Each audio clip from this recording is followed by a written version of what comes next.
السلام علیکم ناظرین، آج ہم بات کریں گے کہ ایسے قدرتی مناظر کی جس نے پچھلے کچھ دنوں میں کوئٹہ کے شہریوں کو حیران، خوفزدہ اور پریشان کر کے رکھ دیا۔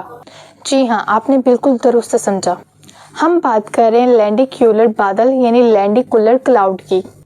کچھ دن پہلے کوئٹہ کے آسمان پہ ایک انوکھا منظر دیکھا گیا جس نے میڈیا اور سوشل میڈیا پہ دھوم مچا دی، جس کی وجہ سے پاکستان کے تمام لوگ پریشان ہو کے رہ گئے۔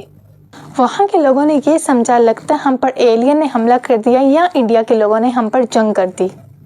شام کے وقت جب سورج ڈھل رہا تھا تو لوگوں نے دیکھا پہاڑوں کے اوپر آسمان میں بادلوں نے ایک عجیب سا گول ہموار پلیٹ نما جیسا روپ اختیار کر لیا ہے۔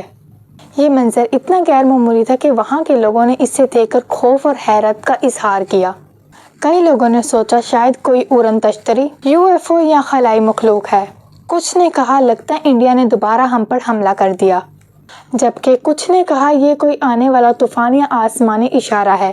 سوشل میڈیا پر ویڈیوز اور تصاویر وائرل ہونے لگیں اور کوئٹہ کے پاسیوں میں حیرت کی لہر دوڑ پڑی۔ لیکن دراصل یہ ایک سائنسی فنومنا تھا، نہ کوئی خلائی جہاز، نہ جنگ اور نہ ہی کوئی غیر معمولی قوت، بلکہ ایک سادہ، دلکش اور موسمیاتی منظر۔ لینڈیکولر بادل ہے کیا، یہ کیسے ہوتے ہیں اور یہ کہاں بنتے ہیں، یہ سب کچھ جاننے کے لیے آپ لوگوں نے میری ویڈیو کو سکپ کیے بغیر پورا دیکھنا ہے۔ ان بادلوں کی پیدائش ہوا اور پہاڑوں کے تعلق سے جڑی ہوئی ہوتی ہے۔ جب تیز رفتار ہوا پہاڑوں سے ٹکراتی ہے تو وہ اوپر کی طرف اڑتی ہے۔ اگر اس ہوا میں نمی موجود ہو تو وہ ٹھنڈی ہو کر کنڈنسیشن کے عمل سے گزرتی ہے اور بادلوں کی شکل اختیار کر لیتی ہے۔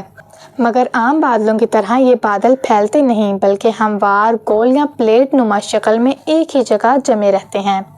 یہی وجہ ہے کہ ان کا نام لینڈیکولر کلاؤڈ ہے۔ لفظ لینڈیکولر کا لاطینی لفظ لین سے نکلا ہے، جس کا مطلب ہے عدسے کی شکل والا۔ یہ بادل اکثر پہاڑی علاقوں سے بنتے ہیں، بالخصوص جہاں ہوا کی سمت میں اتار چڑھاؤ یا لہریں پیدا ہوں، جیسے کوئٹہ، مری، ہنسا یا گلگت کے پہاڑی سلسلے۔ دلچسپ بات یہ ہے کہ پائلٹس لینڈیکولر بادلوں کو اچھی طرح سے پہچانتے ہیں کیونکہ ان کے نیچے اور ارد گرد ہوا کی تیز لہریں پائی جاتی ہیں۔ یہ لہریں ہوائی جہازوں کے لیے چیلنج بن سکتی ہیں، اسی لیے پائلٹس ایسے علاقوں میں پرواز کرنے سے گریز کرتے ہیں یا اونچائی تبدیل کر لیتے ہیں۔ دنیا کے کئی ممالک میں یہ بادل خوبصورتی کی علامت سمجھے جاتے ہیں۔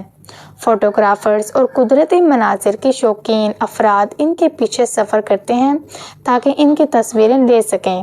جاپان میں ماؤنٹ فیوجی کے اوپر اکثر ایسے بادل بنتے ہیں اور مقامی لوگ انہیں پہاڑی ٹوپی یعنی ماؤنٹ فوجی ہیٹ کہتے ہیں۔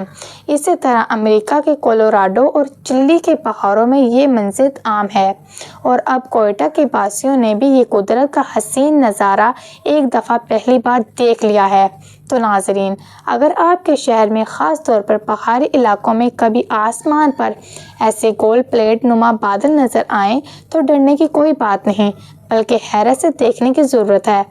یہ کوئی اڑن تشتری نہیں بلکہ قدرت کا حسین کرشمہ ہے، ایک یاد دہانی کہ ہماری زمین اور فضا میں اب بھی ایسے کئی راز چھپے ہیں جنہیں سمجھنے اور محسوس کرنے کے لیے ہمیں اپنی نگاہ بلند رکھنی چاہیے۔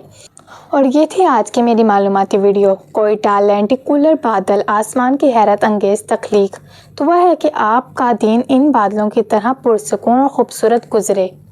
تو ناظرین، یہ تھی میری آج کی معلوماتی ویڈیو، امید ہے کہ آپ لوگوں کو اچھی لگی ہوگی۔ آج کا میرا سوال جو ہے آپ لوگوں کے ساتھ وہ یہ ہے کہ آپ لوگ کس شہر میں رہتے ہیں، آپ لوگوں نے مجھے کامنٹ باکس میں ضرور بتانا ہے اور یہ بھی بتانا ہے کہ آپ لوگوں نے اس سے پہلے کیا ایسا منظر کبھی دیکھا ہے۔ تو ناظرین، کلاؤڈ برسٹ کیا ہے اور یہ کیسے بنتے ہیں، یہ جاننے کے لیے آپ لوگوں نے ادھر کلک کرنا ہے۔ اور بلیک ہول کا راز اور بلیک ہول ہے کیا، یہ کیسے بنتا ہے، یہ جاننے کے لیے آپ لوگوں نے ادھر کلک کرنا ہے۔ دعا ہے کہ اللہ تعالیٰ کی ذات ہمیں خوش و خرم رکھے اور اپنی قدرتی افعال سے ہمیں اور ہمارے ملک پاکستان کو اپنی حفظ و امان میں رکھے، آمین۔ اللہ حافظ۔